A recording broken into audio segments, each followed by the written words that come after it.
주님 사랑하시면 우리 한번 아멘 합시다. 아멘. 저는 오늘 이 3월 전체를 시리즈로 준비했습니다. 그래서 특별히 고난이라고 하는 사순절의 기간을 맞이해서 겟세마네 동산의 시리즈와 그 다음에 십자가를 지신 그 장면까지 해서 3월 한 달을 주일날, 또 금요일날, 수요일날 이 메시지를 가지고 함께 은혜를 나누고자 합니다. 오늘은 겟세마네라고 하는 그 이름을 가지고 제1편을 여러분들에게 소개합니다.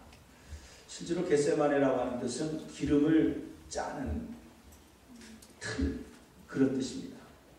그러니까 참기름을 짤 적에 그 깨를 볶아가지고 쫙 눌러가지고 그 참기름 깨에 있는 액을 뽑아내서 참기름을 뽑아냈는데 그것처럼 쥐어짜는 그 뜻이 겟세마네라고 하는 뜻이거든요. 그러니까 주님께서 얼마나 정말 온 인류를 구원하시기 위하여 간절한 기도를 쥐어짜는 듯한 그런 정신적인 육체적인 고통을 느껴가면서 기도했던 장면을 여러분들에게 함께 나누면서 3월 한 달 사순절 기간에 하나님의 뜻을 한번 증거하기를 원하는 첫 번째 시간이 되겠습니다.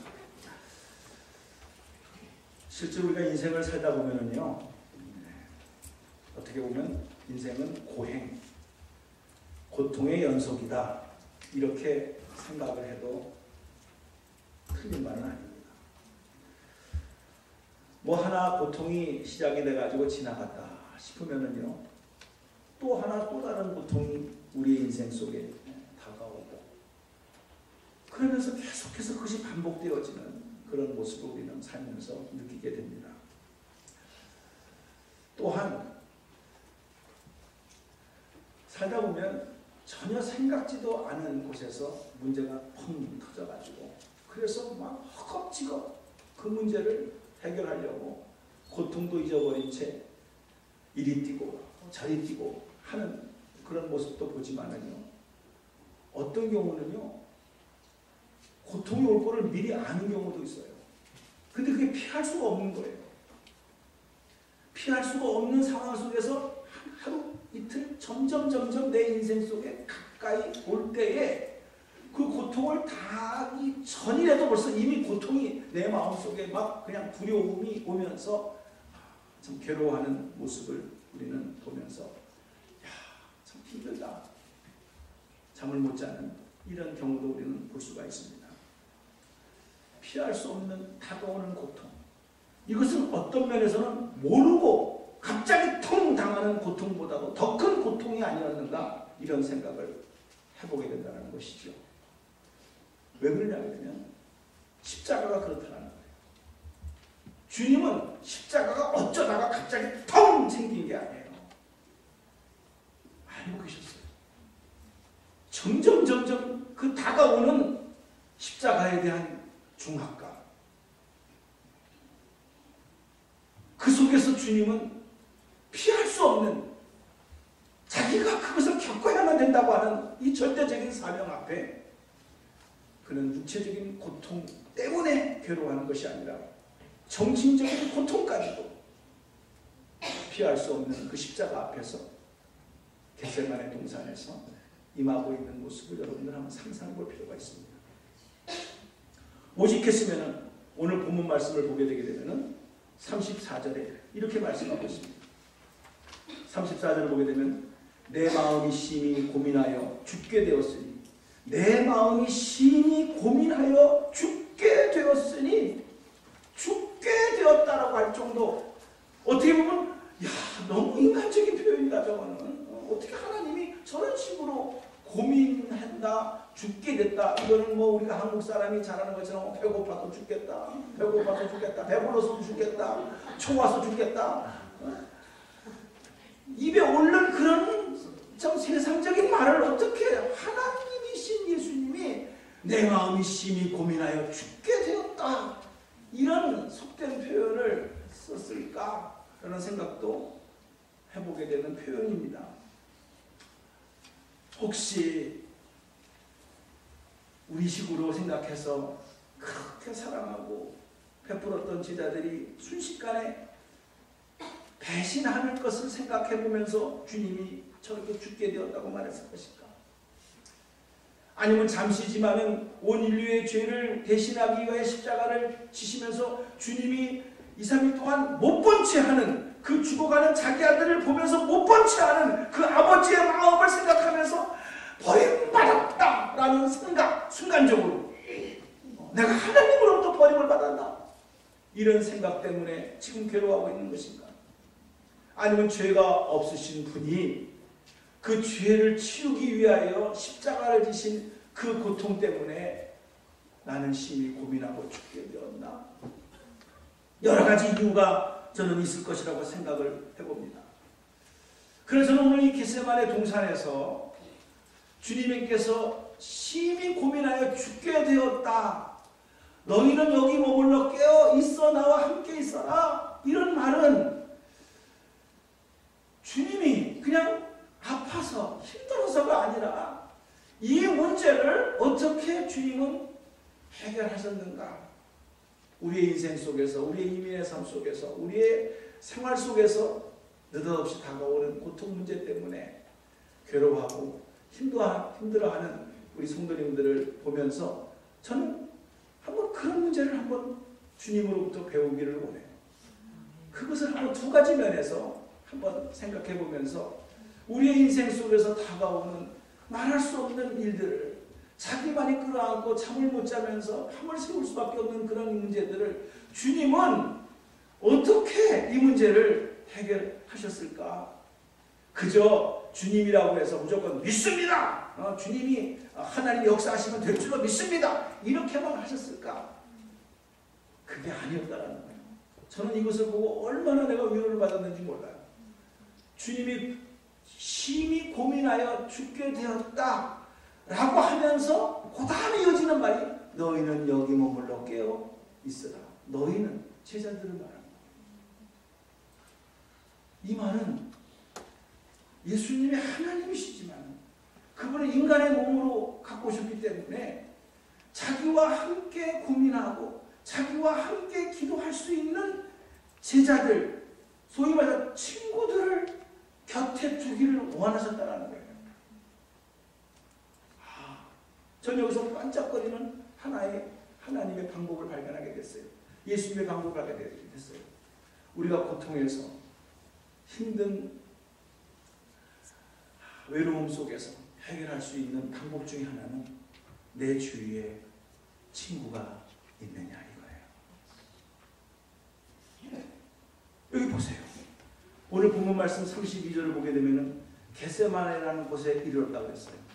그러면서 주님께서 많은 제자들 중에서 특별히 33절을 보게 되면 베드로와 야고보와 요한 세 사람을 데리고 주님과 가까이 함께 기도할 수 있는 겟세마네 동산까지 더 들어가셨어요. 데리고 가셨어요. 왜 데리고 가셨을까요? 주님은 아십니다. 제자들은 몰라요. 근데 주님은 십자가를 앞두고 이 심히 죽게 되었고 고맨스러운 이것을 하나님이시지만 인간의 몸으로 오셨기 때문에 그동안에 함께 사랑을 나누고 교제했던 그 제자들 친구들과 함께 같이 나누고 싶었던 거예요. 이것을 무슨 신령한 은혜를 가지고 내가 이 엄청난 사건 앞에 얼마나 내가 기도를 열심히 함으로 말미암아 이것을 이겨나갔는지 너희들은 배워라! 라고 하면서 일부러 베드로와 야고보와 요한을 데리고 시범 케이스로 보여주려고 데려갔을까? 그렇게도 해석할 수가 있지만 저는 좀 더 인간적인 차원 속에서 주님의 마음을 바라보면서 얼마나 외로웠으면, 얼마나 고독했으면, 얼마나 고통스러웠으면, 얼마나 주님도 위로받고 싶었으면 이 결정적인 순간에 베드로와 야고보와 요한 이 세 사람을 데리고 같이 칠 것 같은 어두운 밤, 이 밤만 지나면은 바로 그 다음날 십자가상에서 그 엄청난 고통과 수많은 제자들이 다 배신하고 도망가야 되는 그런 상황 속에서 너희들이 다 한 시간이라도 같이 기도하기를 바랬던, 위로받고 싶었던 한 인간의 마음을 우리는 볼 수 있었다는 거예요. 사랑하는 성도님들, 우리는 이 세상에서 살면서도요, 좋을 때는 좋지만 진짜 친구는요, 어려울 때 누가 진짜 친구냐라는 것은 상식적으로 우리는 알아요. 그래서 세상에 이런 말도 있어요. 진정한 친구는 고통 속에서 알아본다. 그러므로 고통이라는 거 하는 것은 진정한 친구냐가 누구냐를 알아보는 테스트와 같은 거다. 이렇게까지 세상에서도 좋을 때는 많은 친구들이 있지만 진짜 친구는 진짜 어려웠을 때 같이 했던 친구가 진짜 친구고 진짜 형제다. 이렇게 우리는 알고 있습니다. 실제로 지금도 전쟁 중에 있지만 미국에서 있었던 일인데 한 동네에서 자란 짐이라고 하는 사람과 바비라고 하는 사람이 있었습니다. 근데 같이 군대를 갔어요. 같은 부대에서 훈련을 받고 그리고 같이 또 전쟁터에 나가게 됐어요.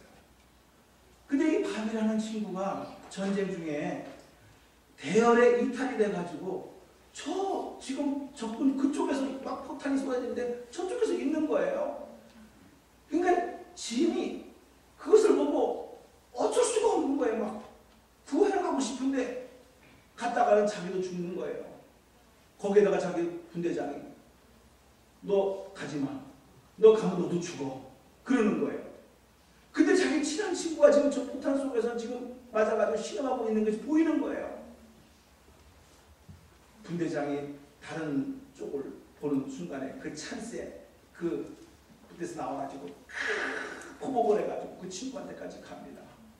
가가지고 그 친구를 끌어안고 그리고 그 포탄이 터지고 총알이 날아오는 곳에서 끌고 자기 부대 쪽으로 참모 쪽으로 돌아옵니다. 자기도 맞고 그 친구는 그냥 신음소리 속에서 있어서 겨우 이제 참 자기 쪽으로 돌아왔는데 이미 친구는 죽었어요. 그러니까 분대장이 그냥 화를 봐라. 너 친구는 죽었다. 말씀. 너도 지금 엄청난 부상을 받아서 살지 쫄지 모르는데 너 왜 이런 짓을 했느냐고. 그러면서 막 명령 불복종을 했다고 야단을 칩니다. 그때 그 짐이라고 하는 사람이 분대장님이 이게 무슨 의미 없는 일이라고요? 이게 무슨 아무 소용이 없는 일이라고요? 죽었으니까는 필요 없는 일이라고요? 그렇게 말하지만 분대장님은 모르는 게 있습니다. 뭐야? 제가요 그 바비한테 가서 끌고 밥 잡는 순간에 그가 죽어가는 그 순간 속에서 나의 눈을 보면서 이렇게 말을 했어요. 짐, 나는 내가 올 줄 알았어. 짐, 나는 내가 올 줄 알았어. 그 말을 했습니다. 나는 내가 죽을지도 모르지만 그 친구가 나를 그렇게 믿어줬다는 거예요. 당신이 올 줄 알았다고. 예수님 같이 동고동락을 하면서 지냈던 예수님, 그러나 그도 인간이기에 그 자기 친구들에게 기대한 것이 있어요. 자기 인생의 가장 고독한 순간, 고통스러운 순간에 십자가를 져야 하는 이 어두움이 다가오고 있는 그 순간에 제자들과 함께 기도하기를 원했어요. 그래서 베드로와 야고보와 요한을 불러서 같이 기도하자. 37절에 보게 되면 자는 것을 보시고 너 1시간만이라도 같이 나와 기도할 수 없더냐. 이 외로운 마음을, 이 고통스러운 마음을 나와 함께 기도할 수 없더냐 라고 하면서 주님의 기대치가 있었어요. 근데 제자들은 피곤해서 잤어요. 주님의 기대만큼 제자들은 따를 수가 없었어요. 너무나 실망스러운 장면을 볼 수가 있는데 저는 똑같은 장면 속에서 주님이 그럼에도 불구하고요. 요한복음 15장에 가서는 이 똑같은 장면을 이렇게 말씀을 합니다. 뭐라고 말씀하는지 아세요? 요한복음 15장 13절과 14절에는 진정한 친구는 친구를 위해 자기 목숨을 버린다. 그러면서 나는 너의 친구다. 14절에 가서 너희는 내가 명한 대로 행하면 너는 나의 친구라고 했어요. 이게 무슨 말인지 아십니까? 여러분이 왜 나에게는 그런 친구가 없나? 나의 생명을 버리면서까지 나에게 가까이 다가올 수 있는 친구가 없나? 없을 수 있죠. 그러면 주님은 그거예요. 나는 내가 너의 친구란 말은 당신이 그 사람의 그런 친구가 되세요. 그런 친구가 왜 없냐? 라고만 말하지 마시고 주님은 내가 그런 사람의 친구가 돼줬어요. 자기 목숨을 버리면서. 그게 그 말이에요. 외로우십니까? 나는 왜 이런 친구가 없냐고 괴로워하십니까? 그러면 여러분이 그런 사람의 친구가 돼주세요. 이게 나는 너의 친구다. 나는 너의 진정한 친구가 되기 때문에 내가 너를 위해서 목숨을 버린다. 이 말씀입니다. 오늘 우리가 인생을 살아나가면서 고통의 연속입니다. 그리고 살다 보면 너무나 이렇게 홀로 걸어가기에는 힘든 남편이 있어도 아내가 있어도 고독한 인생을 우리는 느낄 수가 있습니다. 저는 여러분들에게 이런 어려움을 당할 때 이렇게 고민하고 싶습니다. 여러분들에게 주위에 좋은 친구를 가지시기를 바랍니다. 좋은 친구가 없으면 여러분들이 자신이 좋은 친구가 되어 주기를 바랍니다. 저는 그래서 이 교회가 그런 면에서 상당히 참 좋은 곳이라고 생각합니다. 구원의 방주다, 뭐 영원한 생명을 주는 복음의 메시지다, 이런 걸 떠나서라고 인생을 살아나가면서 이런 같은 공간 속에서, 그죠? 뭐 일주일에 한 번 오시는 분도 있고, 그리고 뭐 수요일 날도 오시는 분도 있고, 집회마다 참석하시는 분도 있고, 사람마다 형편에 따라 다르지만은, 그러나 우리가 주어진 공간 속에서 얼굴을 보고 같이 식사를 하면서 지내면서 그냥 지내는 정도가 아니라 함께 마음이 통하면서 기도를 할 수 있고, 또 실제로 저 사람이면은 나의 어려운 문제, 나의 퍼스널적인 문제도 서로 대화를 통해서 이야기를 나눌 수 있는 분이 있다 라고 한다면 여러분 교회 생활은 참 행복할 수가 있어요. 근데 한국 사람은 좀 이상한 습관이 있어요. 체면 문화가 있어요. 절대로 자기 것만 안 해요. 마치 그것이 자기의 이미지를 관리하는 것처럼 생각하는 사람이 있어요. 참 불행한 사람이에요. 가까이 갈 수도 없고 마음문을 안 열어요.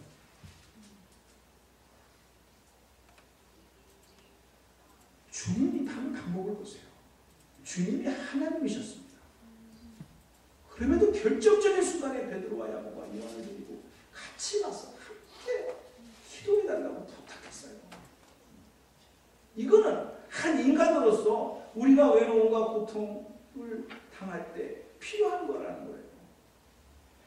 그래서 목장은 그냥 목장이 밥하고 뭐 집을 공개하고 청소하기도 싫고 음식 만들고 그게 아닙니다. 여러분 차원이 그게 부담이 아니에요. 여러분도 생각하다시피 교회에 와서 다 친구 생길 수 없어요. 어떻게 다 알아요? 그러나 여기서 몇 사람은 진짜 이런 친구를 만나서 대화하면서 같이 기도하면서 같이 어려운 문제를 상의할 수 있는 친구가 있다라고 하는 것은 얼마나 자기 인생 속에서 풍요로운 거예요. 그리고 또 이 분위기를 떠나서 가정에서 목장에서 만나서 같은 또래입니다. 같은 형편이 비슷합니다. 그런 분들끼리 모여서 마음을 열고 서로 대화하면서 교제할 수 있다는 것은 큰 위로가 되는 거예요. 이것은 무슨 뭐 현금이 왔다 갔다 하고 뭐 선물을 주고 뭐 밥을 사주고 그런 게 아니에요. 서로 대화할 수 있는 상대. 이게 우리의 인생의 위기 속에서 외로움 속에서 두려움 속에서 함께 나눌 수 있는 사람이 있다는 거예요. 이거는 주님의 해결 방법 중에 하나였다는 거예요. 오늘 여러분들 주위를 한번 생각해 보세요. 그런 사람이 나는 왜 없나, 있나, 이걸 떠나서 내가 그런 사람이 있다고 한다면 나라는 존재가 그 상대방에게 이런 모습으로 보여줄 수도 있는 그런 마음의 여유가 있기를 주님의 이름으로 축복합니다. 아멘. 두 번째, 저는 이 말씀 속에서 두 번째로 주님께서 해결할 방법이 있었습니다. 뭐냐면 결국 제자들은 실패했어요. 같이 있었지만 동참을 못했어요. 잤어요 그냥. 계속해서 잤어요. 계속해서 자요. 그렇게 새벽기도 나오라고 계속해서 자요. 금요기도에 나오라고 계속해서 텔레비 앞에서 있어요. 형편은 다 알지 모르지만 어쨌든 그래요. 우리가 이렇게 한번 생각해 볼 수가 있어요.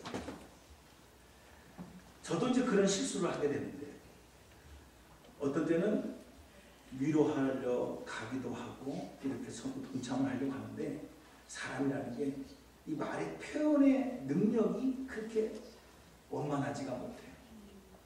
그래가지고 내 마음을 위로하러 가야지라고 생각을 갔다가 대화하다 보니까 또 쓱이 올라와가지고 오히려 상처를 주는 경우도 없지 않아 있다라는 거예요. 그 마음이 아닌데 인간은 그게 한계라는 거예요. 처음에는 다 좋은 마음이에요. 좋은 마음인데 이게 그렇게 사람이 그렇게 되어 있지 못하거든요. 그러다 보니까 상처를 주기도 하고 또 그러다 보니까 또 상처를 받기도 하고 이게 우리 얘기뿐만 아니라 성경에도 나와 있더라고요. 욥의 친구가 그런 거예요. 욥이 그렇게 고통을 당해가지고 위로하는 친구들이 다 와서 너무나 욥이 당한 고난을 보고 며칠 동안은 말도 못하고 이러고 있었다라고 성경에 나와 있어요. 정신을 차리고 이것이 무엇이냐라고 서로 위로해준다고 하는 말이 오히려 욥의 마음을 건드려가지고 상처를 주게 되는 경우가 욥의 얘기거든요. 너무 우리 시기예요. 자, 그렇게 됐을 경우에 예수님께서 보십시오. 제자들과 같이 좋은 마음으로 같이 갔어요. 제자들도 역시 우리밖에 없어. 많은 제자들을 남겨놓고 베드로와 야고보와 3명을 하고 찍어가지고 같이 가자니 참 주님 나 알아주시네. 그래서 거기까지는 기분이 좋아서 같이 갔어요. 가가지고 주님께서 이제 저쪽 돌 던지는 것만큼 그 거리에 서서 이제 기도를 하고 계시는데 주여 주여 이러기를 시작했다 이 말이에요. 그거를 주님이 보시고 와서 깨우고 또 깨우고 또 깨우고 야 이것밖에 안 되나? 이 정도밖에 안 되나? 이러면서 주님께서 한탄하고 끝냈다고 한다면은 우리는 역시 주님은 그냥 인간으로서 끝나는 거였었는데 역시 주님은 달랐어요. 여기에 또 하나의 힌트가 있어요. 두 번째 주님께서 해결하시는 방법은 35절을 보게 되니까 이렇게 되어 있어요. 조금 나아가 땅에 엎드려 될 수 있는 대로 땅에 엎드려 뭐예요? 하나님께 기도했다. 주님은 아세요. 인간의 한계를 아세요. 우리의 연약함을 아세요.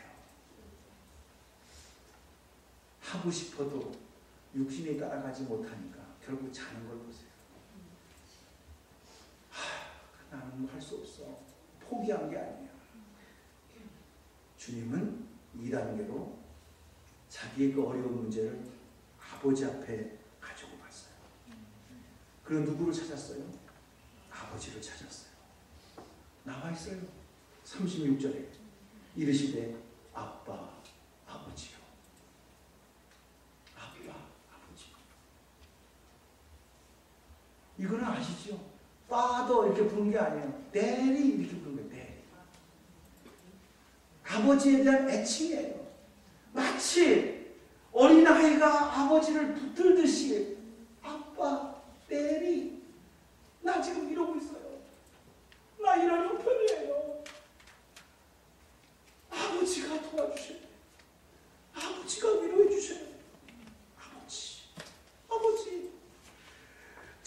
절망과 자기의 고통과 자기의 아픔을 그대로 아버지에게 아빠, 아버지요 라고 아버지 앞에 자기의 문제를 내어놓고 기도하는 모습.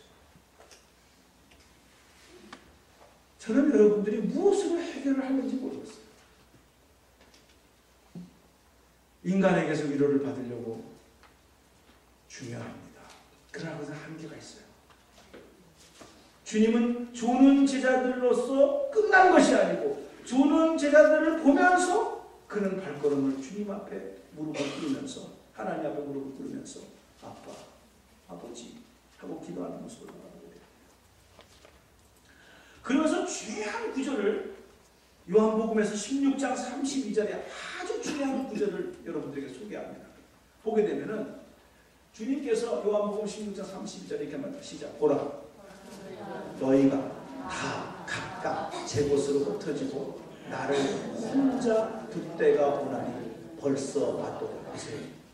혼자 둘 때가 왔다 했어요. 다 흩어지, 다 도망가요. 이게 누구예요? 인간이에요.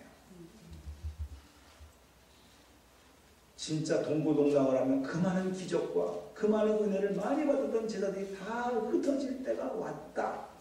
그러나 여기가 중요한 거예요. 그러나 내가 혼자 있는 것이 아니라 아버지께서 나와 함께 계시느니라. 이게 마지막 주님이 해결받았던 기도였어요. 그래, 우리가 인간 속에서 위로받고 인간 속에서 사랑받고 맞다. 그러나 언젠간 환경이 바뀌게 되면, 입장이 바뀌게 되면 다 도망가고 나 혼자 올 때가. 그러나 내 아버지는 나와 함께 계시느니라. 저는 이 말이 인생을 살아보면서 너무나도 느껴지더라고요. 살을 맞대고 같은 침대에서 잔 남편이라도 혼자 느낄 때가 있어요. 아내라도 결국 아내가 도와줄 수 없는 한계가 있을 때가 있어요. 남편으로서 혼자 걸어가야 될 길, 아내로서 혼자 걸어가야 될 길, 친구가 그렇게 모든 것을 다 들어줄 것 같은 그런 친구라도 다 떠나가요. 것처럼 느낄 때가 있어요. 아, 인생이 이런가. 결국 나 혼자인가. 그런데 주님은 그러나 내가 혼자 있는 것이 아니라 아버지가 나와 함께 계십니다. 바로 이거예요.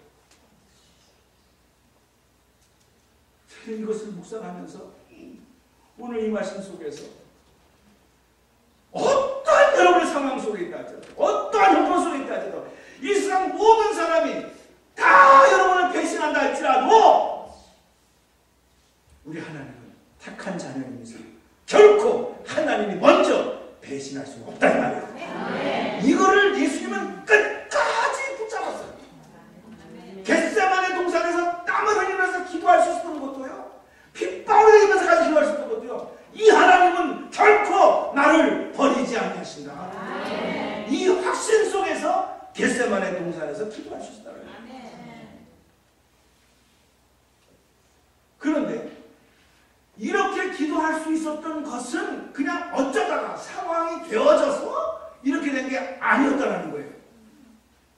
한 구절을 여러분에게 소개한다면 누가복음 22장 39절을 보게 되면 예수님이 십자가를 앞두고 이제 기도해야지. 그리고서는 한 번도 안 갔던 겟세마네 동산을 처음으로 가서 기도한 것이 아니라는 거예요. 저기 보세요.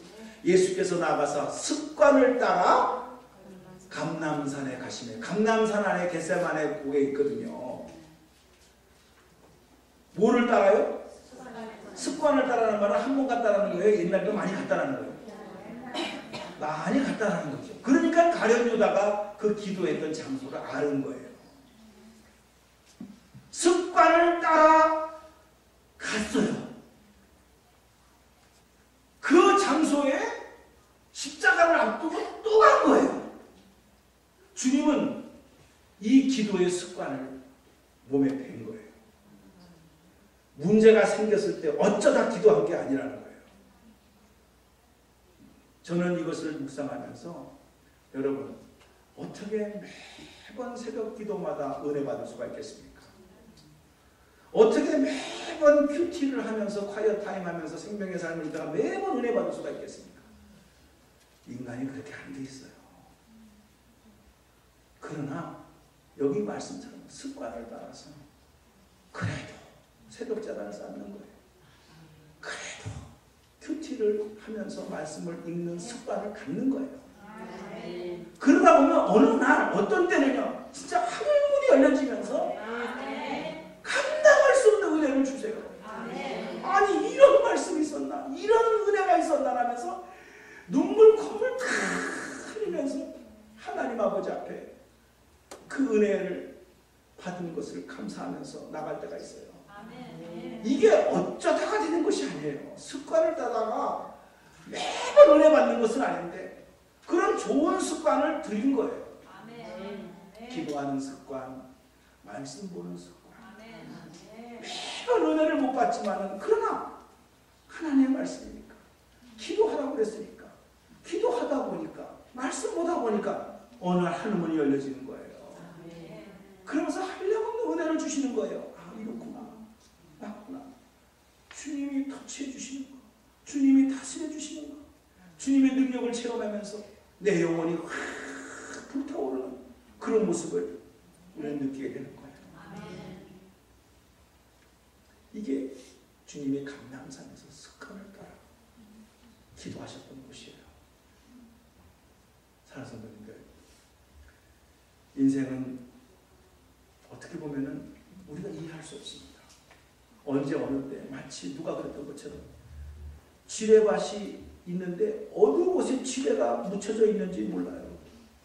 우리는 그냥 조심스럽게 가려고 가는데 나도 모르는 사이에 지뢰를 밟아버리면 뻥 터지는 거예요. 그 식으로 여기서 문제가 뻥 터져, 저기서 문제가 뻥 터져. 휴 해결해가지고 또 한 발짝 옮겨보니까 또 다른 데서 뻥 터져.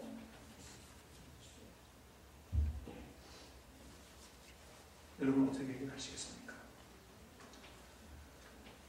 주님은 두 가지 면에서 해결하셨어요. 주님이라고 해서 인간을 무시하지 않으셨어요. 친구를 데리고 갔어요. 동참하자. 베드로와 야고보와 요한을 불렀어요. 여러분도 그런 아주 자신한 친구가 주위에 있기를 축복합니다. 그리고 두 번째로 거기에서도 실망했다고 한다면 또 주님은 주저하지 않으셨어요. 하나님께 무릎을 꿇었어요. 아바, 아버지, 아바, 아버지. 그러면서 끝까지 주님은 십자가를 감당한 줄로 믿습니다. 그러면 우리는 우리 인생을 헤쳐나갈 수가 있어요. 저는 이것을 생각하면서 이 찬송을 생각해 봤어요. 주님께서 때로는 힘들고 어려운 가운데서지라도 당신은 무엇을 바라기로 원합니까? 무엇을 생각하기로 원합니까? 그러면서 이 찬송을 한번 불러봤어요. 너무나도 마음에 잘 아는 거지만 너무나도 마음에 와닿는 찬송이에요. 여러분들이 감동이 되시면 같이 부르시고 같은 마음 안에서 위로와 소망이 있기를 바랍니다.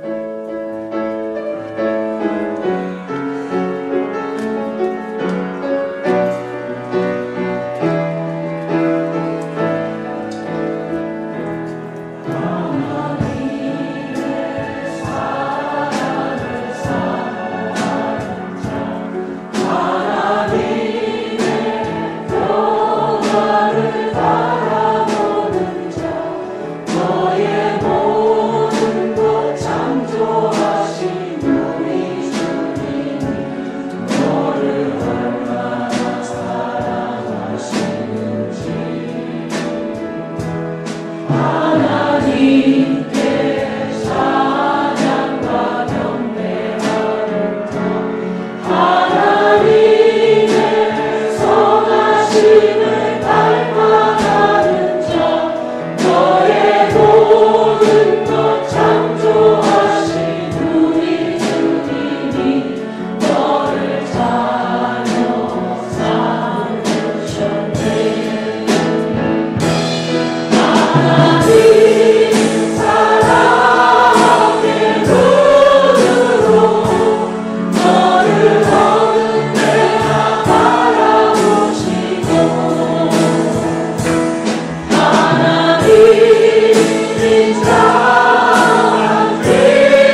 이렇게 오늘 말씀하십니다. 오늘 여러분의 마음에